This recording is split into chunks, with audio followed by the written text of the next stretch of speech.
Hello, everybody. Welcome to the LinkedIn Live. I have with me Brianna Franklin. You should I call you Bree? Uh, I usually go by Bree, but family knows me as Okay. Brianna. Okay. Well, I'll call you Bree since I'm not family. Though I wish I were. Uh, so I want to welcome you on Juneteenth and give you a chance to tell folks about the Prosperity Project, which is something that you have started that I greatly admire, and then we can talk about sort of why it's important just through a universe through two grains of sand, our respective college experiences. How about that? Sounds good. So I first want to just preface, of course, with a great thank you and appreciation for you making time on this holiday to speak with me and to welcome me to your platform. Also, as more of a practical, logistical thing for everybody tuning in, if my lips and my sound don't match up, it's because I am in a place that just got impacted by terrible storms last night. So working with struggle Wi-Fi today and just trying to leverage the bandwidth and salvage what I can.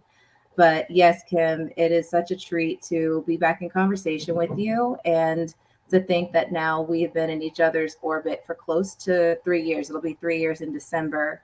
And the Prosperity Project is a nonprofit, and our mission is flat out to close the generational wealth gap for Black women created by the predatory lending crisis, which now is topping about $2 trillion. So, just over this journey, it's been very much a trial by fire of not having had any nonprofit chops when I started this work. And really, I would say being provoked is a great description for how this came to be. It wasn't just like, oh, if I had to pick my share of causes, I was rather scathed coming out of school. So I'm really excited to get into that conversation with you and look at how we're both different sides of the same coin. And you suggested that we have this conversation on Juneteenth, and I think that was a great idea. So first of all, just sort of for the white folks tuning in, like, what's the right greeting on Juneteenth? And then let's talk about why we decided to have this conversation on Juneteenth. It seems I think that it is such an important day and one that too many people didn't know about actually until probably 2020. Mhm. Yeah, I think, well, so I don't know if you're targeting that like to questions like Q&A for audience, because I just want to make sure I'm chiming in at the right time. Yeah. So I'm sort of I'm not obviously going to say Happy Juneteenth. So what would you what should one say on this day? That's a good question because admittedly, it's new for me too in terms of the celebratory aspect. I heard it here and there in history lessons growing up. We're fellow Southerners, so in my curriculum, it was at least acknowledged, but very minimally. And yeah, since 2020, I think we all are collectively getting our footing for how to build this into observance like 4th of July, Labor Day, Memorial Day. So I would say, um, I guess, Like, just acknowledging the day.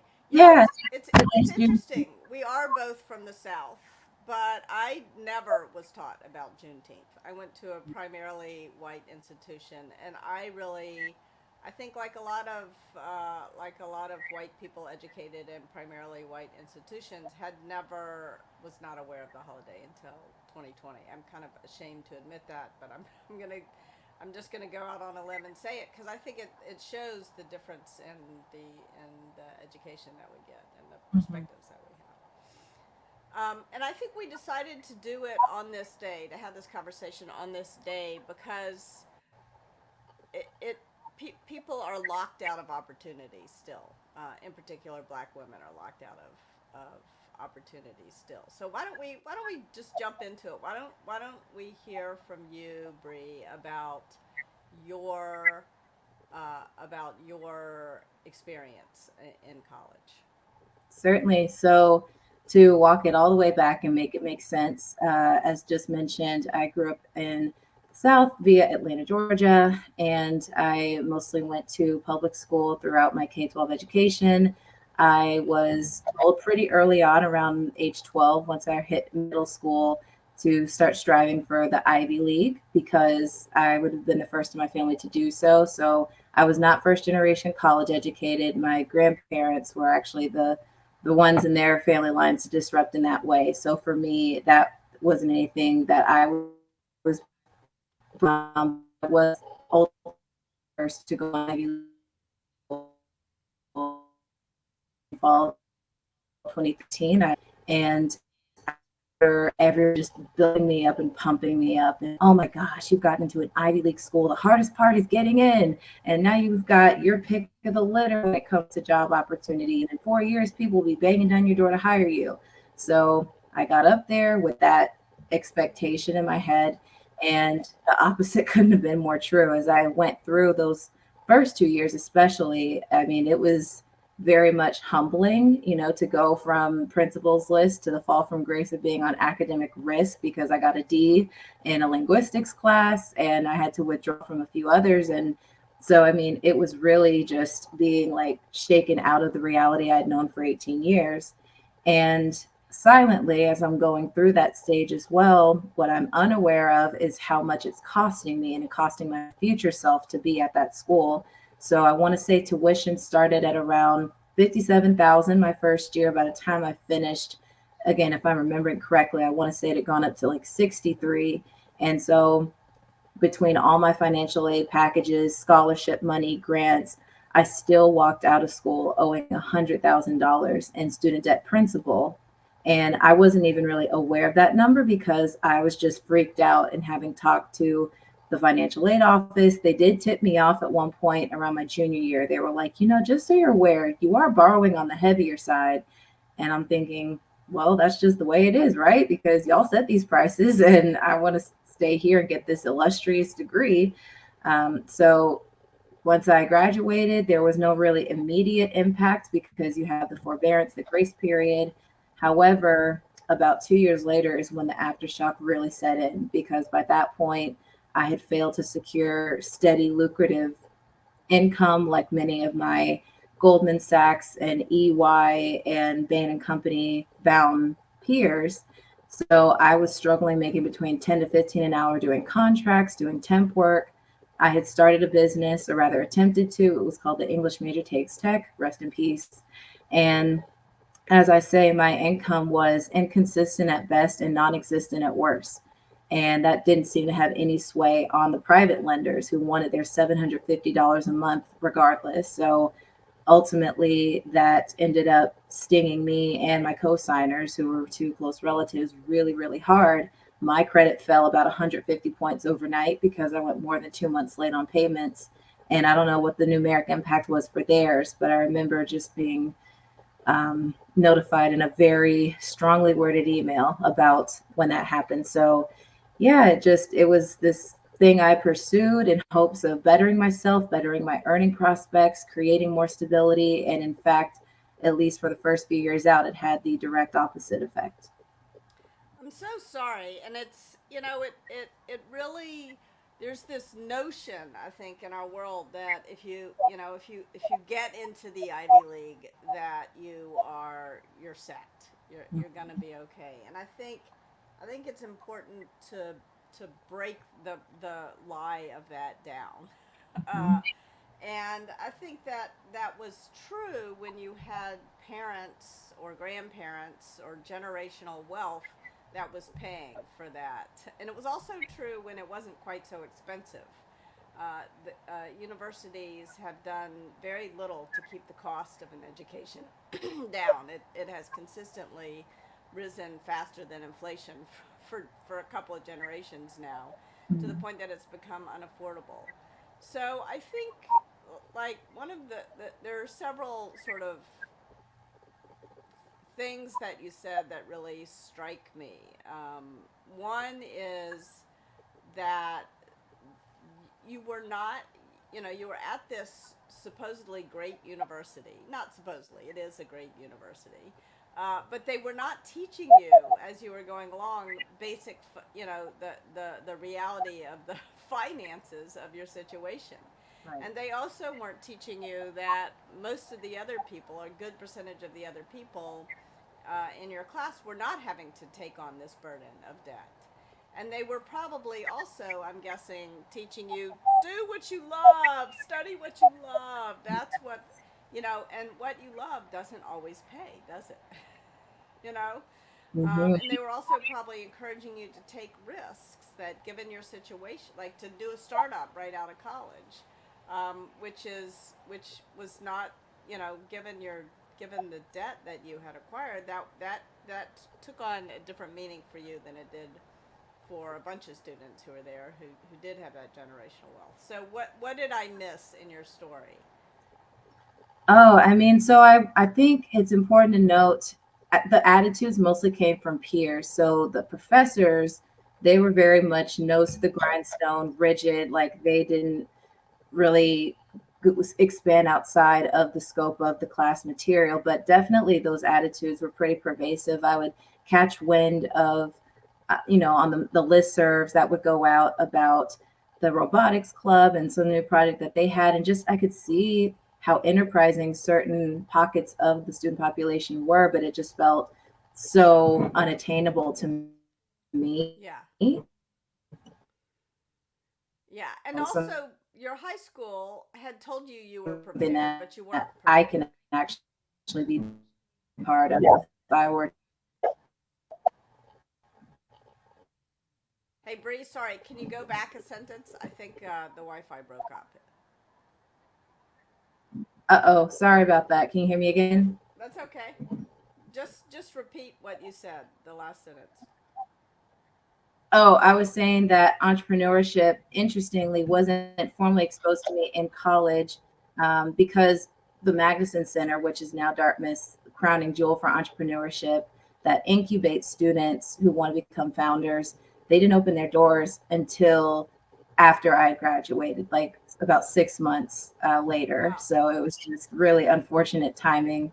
But right, I mean, I definitely was just the people, my friends who everyone meant so well. It's like, yeah, like don't stress yourself out. Just, you know, do what interests you and do this. And yeah, the debt, whatever. We all have loans. Like, don't let that bother you. Don't let that scare you. And I'm so, if I could go back and do so many things all over again, I would absolutely have paid way more attention to that at the time. Yeah. And I'm guessing that you were not excited to join to do go the Goldman Sachs, the investment banking slash consulting route out of college. I know I certainly wasn't. That's another piece. I wasn't even formally exposed to recruitment until it had already begun. So I Oh think wow. just coming from, again, I'm this is not a diss track to my family. I'm like, I love them so much. And I know it's all about every generation does the best they can with what they have. However, for my parents and grandparents to all have attended HBCUs between the 1950s and 60s all the way through, my parents' generation, the 80s, early 90s, it was a totally different ball game than sending your child in, the mid 2010s to an Ivy League Yeah. school, and where there's so many firsts that you just are not even privy to. And that goes to, that applies to just even knowing to talk to my dean and what types of conversations to have. It wasn't until about spring of my freshman year that I first learned about what a summer internship was. And Yeah. everyone, because everyone's already talking about it, they're like, oh, yeah, I'm going to Boston to intern for, XYZ for the summer. And oh, I'm actually doing my summer opportunity abroad at Santander Bank in Santander, Spain. And I was just like, oh, you can do that. So I start applying that April, that March, and Yeah. people are like, oh, the cycle closed in December. Like, Yeah. you're way behind. And so I Yeah. was really just spending so much of those 4 years trying to play catch up in that same fashion. And it happened again going into senior year. I'm learning about recruitment, and everybody's already got their resumes. They've made their in-paths with the personnel repping the different companies. And I'm just like, is it too late? And But of course, by the time you're asking, yes, you've definitely missed the boat. Not to mention, just again, because of that early learning curve, I didn't have the pristine GPA that the rest of them did. So even once I hit my stride, once I started doing major classes for English literature, that's when I started to really bring the score up. But then again, it's like, well, you're trying to counteract a really shoddy first 2 years. So yeah, it was just, I was always late to the party, always trying to build the plane as I had to fly it, as I heard someone put a different struggle recently. So that definitely set me back. Yeah, yeah. I mean, and it's so these things are knowable. It's so strange why universities don't like tell everybody, all their students, like here are your set of options, Hmm. because it shouldn't have to be this whisper network that tells you what you need to be doing when, right? Right, like it's inside circle sort of thing. Even Yeah, on the social front, I missed the boat on rushing. And when I saw people who were like already committed to their sororities, I'm like, oh, I would love to do that. And they were like, you had to put your name in months ago. yeah, So it yeah. was Because my probably a life. bunch, yeah, probably a bunch of people had parents who had been in this, or moms who had been in the sororities. So, Yes. um, well, let me. Should I? You want me to tell you my story, and we'll sort of like let's because one of the things when we were talking earlier in the spring about our respective college experiences, one of the things that really struck me is there are a bunch of privileges I think that I had that everyone should have. And there's also a bunch of privileges I had that nobody should have. And so I think like trying to separate out those and maybe even use different words for those two things. Like what should everyone have? Everyone should have the I think the opportunity to go to a high school that prepares them for the college they're going to wind up going to, and that's something that I had from I went to a school that prepared me for college from kindergarten. I mean, I remember being in kindergarten taking standardized tests, learning about the bubbles, Wow. uh, and um, and not every. I mean, so let's like parse that. I think I spent way too much time as a child preparing for the SAT. that should, that should not be a part of every child's childhood. But kids should be given a. So in an ideal world, the SAT would be removed. I think, not. But if it's going to be a criteria, every kid should be prepared equally for it. And uh, and so anyway, but and it was a private school. I grew up in Memphis, um, and um, my family had gone to college forever. In fact, my grandfather had gone to Harvard Medical School.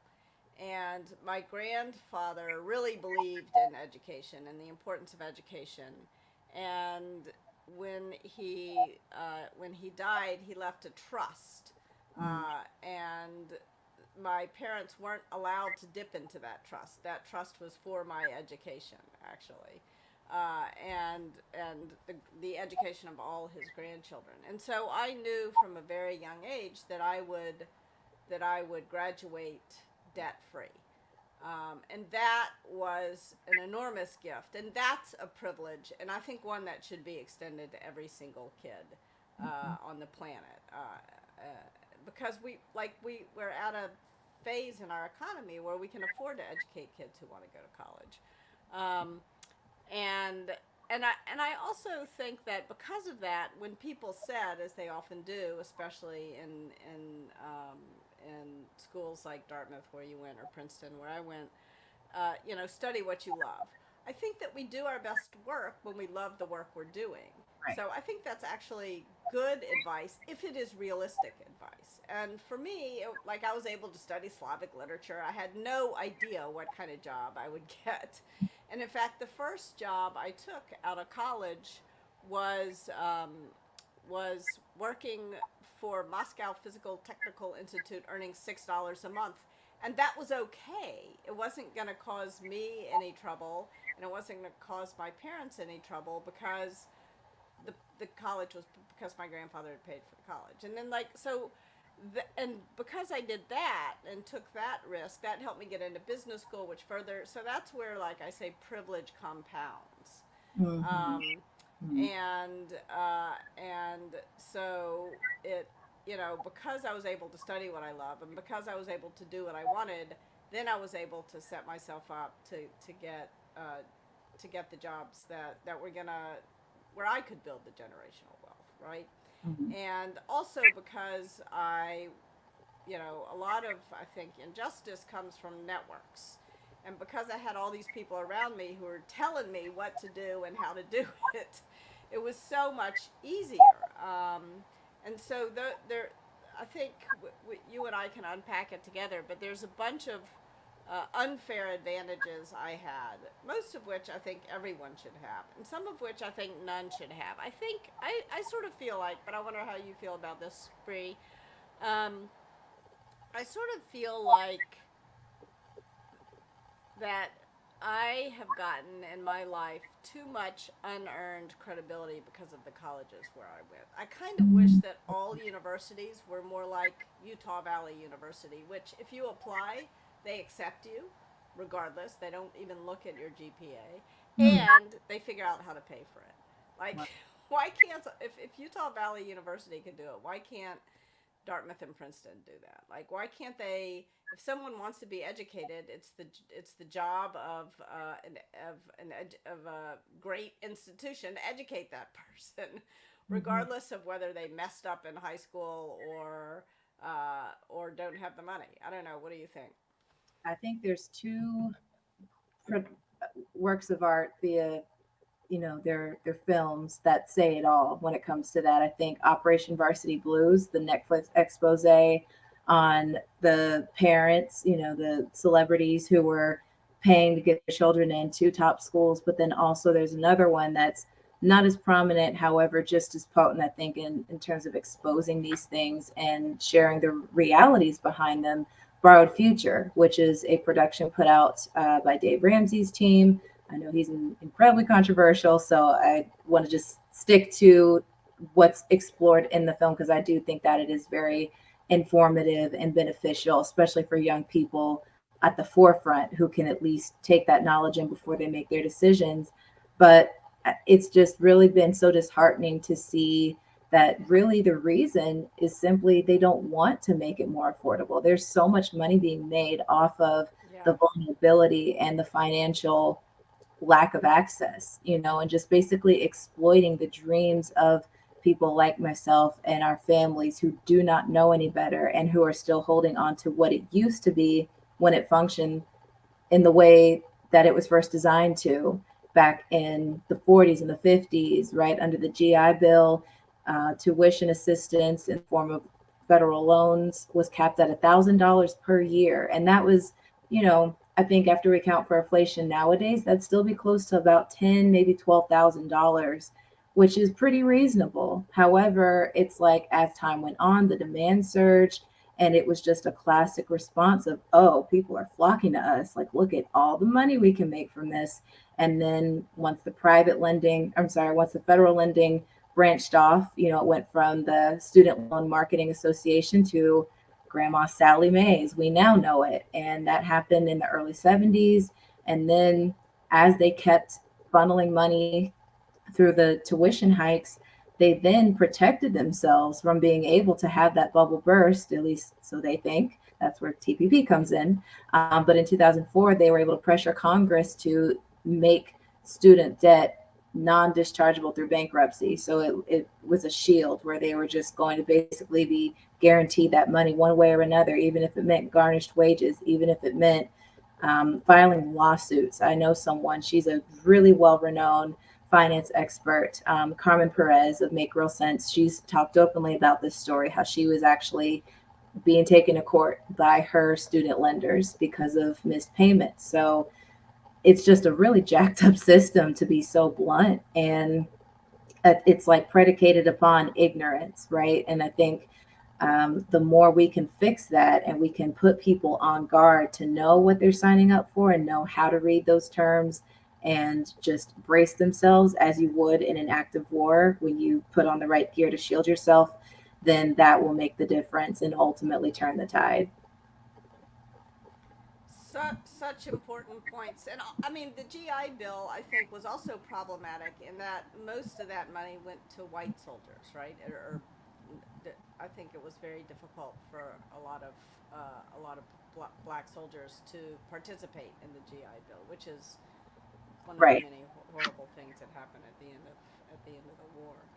Um, and I think there's also like part of the reason why my grandfather had that generational wealth was also lending for housing. You know, it was in the house that they had bought, which also excluded uh, the if you read the Color of Law, uh, a huge portion of black Americans were excluded from that lending and from that opportunity to build generational wealth.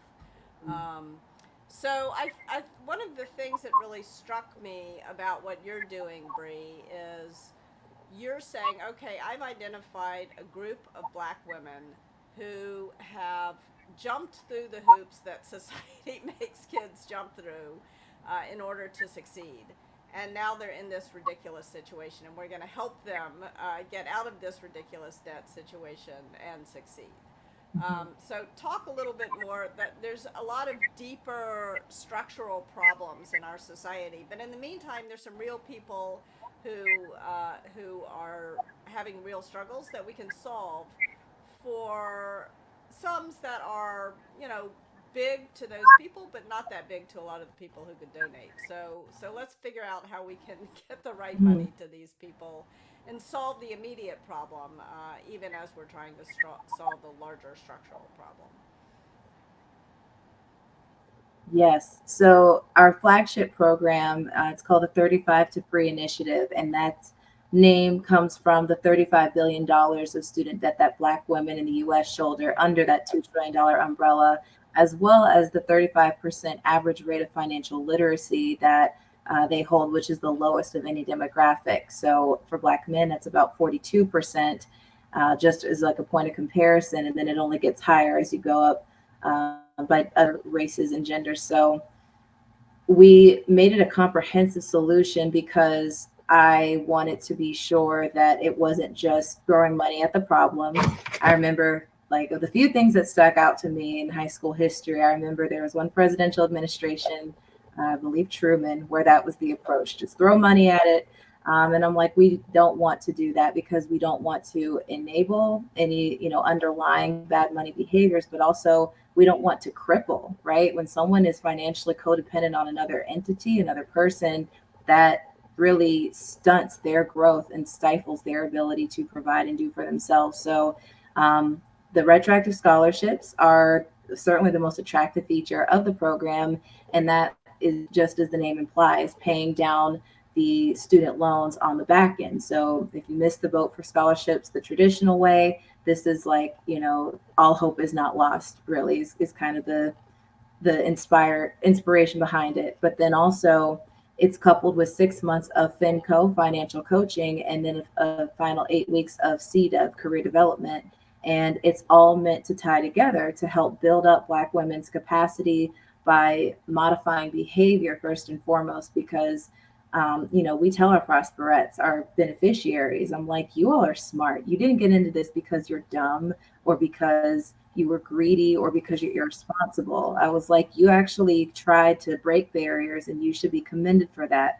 Unfortunately, the bad actors around you, who you were not privy to and your family wasn't aware of, exploited that and put you in this position and like basically set you up for failure. So we're not gonna focus on that anymore. Like, it may have started with them, but it ends with you. So now you're in the program, and we have them meet regularly with their coaches in small groups for our DMV cohort, which is DC, Maryland, Virginia. Hybrids. We're expanding with this to see, how we like it and if we'll continue chartering in other cities. So far, so good. And then last year we did a national, which was our total pilot, where we had 12 members from about 10 different states. And the experience is more or less the same, though. They're working with someone who is privy to their background. We have like a zero tolerance for any sort of shaming or finger wagging or any destructive language like that. It's all about building up and rehabilitating and just setting them on a new trajectory for being able to ultimately build and sustain long-term wealth and then close that gap as time goes on. So that's the high and dry of it. And we're really excited to have especially received a gift from Pay Adams and his team have been so kind as to actually help the D and cohort. I just want like really quickly acknowledge and say a shout out to that because we literally see it as cutting shackles off of Black women by getting rid of that debt burden that keeps them down and holds them back. Such a great program. Can you say again who you're thankful to? Because you cut out just at that moment. Oh no, it was Dick Adams and Stacy of the Pay Your Tuition team. So we've been in Amazing. partnership. And yeah, we first got connected a few months ago, and it's been a steady build. But as they've gotten to know us, trust us, and see the potential and the vision for our program, they were kind enough to make that offer for our 8TC cohort members. Well, thank you so much for the work you're doing. And I think there's also I mean, I think in general our educational system is failing an awful lot of people in the whole country. And so thank you Totally. for raising awareness of that for Black women, for Black men, and for all of us, because it is really our educational system is creating more economic inequality, and increasingly I believe is part of the problem rather than part of the solution. Not to bite the hand that fed me, which is Right. because I personally have benefited a lot from these institutions, but I think we can and must do better for the whole society. Totally. I think you were an example of how it's supposed to go for all of us. You were like the Yes. best case. This is how it was designed to function. And I'm on the other end, like try to avoid my fate in the initial years at all costs. Yeah. Um, Yeah. so I think that's fair, totally. Yeah. And I've reconciled with the whole bite the hand that feeds you thing because it has different effects for different people. Yeah. Well, I mean, and it's if it's good for me and bad for other people, it's net bad. Like I don't want to be a part of that system. I want to create a system that's good for everyone. Because there's so much good in these in a great education. It's it can be one of life's great pleasures, and something that adds to your life for your whole life. If it doesn't saddle you with debt, that destroys your life. And so let's get rid of that debt. Let's get rid of it in the short term. So I want to encourage people. I think we're Amen. just about at yes, we're just about at time. But I want to encourage people to go to the prosperityproject.org/donate. That was how I found out about you. You tweeted something, Bree, and I was like, "Oh, this is really important and impressive," and I was in a position to donate that year, and so I did. So I want to encourage folks who are listening to do the same. It's one of the things we can do to make the world a little bit more just. Well, I thank you so much for that. And yes, today, especially, we're trying to get 35 donations in honor of the 35 to Free initiative, since we'll be starting our next national cohort in a couple months. So please do send those dollars you're thinking about, giving to help the Juneteenth cause our way, if you'd be so kind. And as Kim said, yes, the URL is the Prosperity Project, spelled with an A, .org/donate.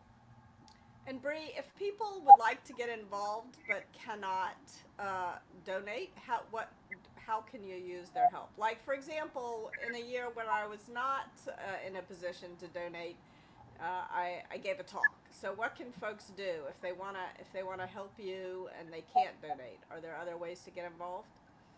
Oh my gosh, yes. So I would say a really low hanging fruit, whatever company you're with, talk to the decision makers because we have an advocacy arm that we've begun piloting, and we're seeing some really exciting traction around called Prosperity Through Clarity, which is where we conduct seminars and workshops that talk about these very points and just help make the student debt and predatory lending crisis um, easier to digest, and then also kind of, bringing together calls of action. So we did one a few months ago for FINRA, the Financial Industry Regulatory Authority, back in April. We have one coming up with the Solar Energy Industry Association and a couple other institutions. So definitely talk to your heads of HR and the affinity groups, whoever steers the ship on that side at your organization. Plugging us in for the Benevity and the donation portals for the holidays is a huge help. But then also just whatever platforms you're active on, retweet our work, repost our work. We've gotten so many people who've reached out to volunteer and even donate from having seen it from a friend of a friend who posted it on LinkedIn, on Instagram, on TikTok. So just being able to help spread the word is equally as beneficial.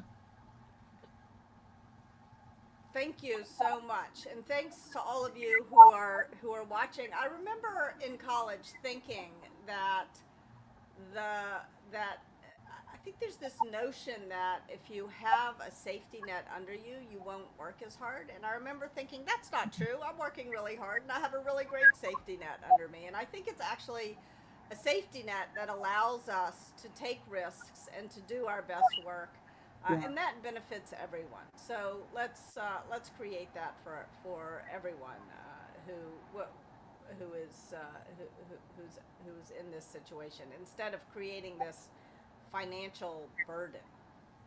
Exactly. Very well put. Yes, it definitely does not demotivate people. I just want to specify, I know we're a little bit past, but just to make that piece clear for any skeptics or people who are like, oh, but when you give money, it's a handout, not when you put boundaries and expectations in place. I promise there comes a point where giving too much can, as I mentioned earlier, stifle someone because then they're just, you know, conditioned to expect that it will be provided for them. But I think in those initial stages, it is about rehabilitation and rebuilding a muscle, if you will, right? Someone who's going through physical therapy, they've got to work with a specialist to get their strength back. And then once they do cross that threshold, they can take it the rest of the way from there. So, yes, I think that's a great point for us to Yeah. close things out on. Yeah. Well, and I will say, I will say that I got a giant handout from birth, and it didn't hurt me. Like, it's okay to have your college paid for. Mhm. It's not gonna. I don't think it's gonna hurt anyone to have college paid for them. I think it is gonna help them succeed in their life, and be, and that's gonna benefit everyone. All Absolutely. right. Thank you so much, Bree. Really Thank enjoyed the you. conversation and admire the work you're doing and want to be supportive in any way that I can. You were the best for this. I appreciate it so much. Grateful to be in friendship and partnership with you all these years. Thanks again, Brandy and Mallory, our respective liaisons who helped set this up for us in record time and help market it the whole way through. Just a lot of gratitude today on this commemorative occasion. Thank you so much. Take care, everyone. Bye, everyone. Thanks for tuning in.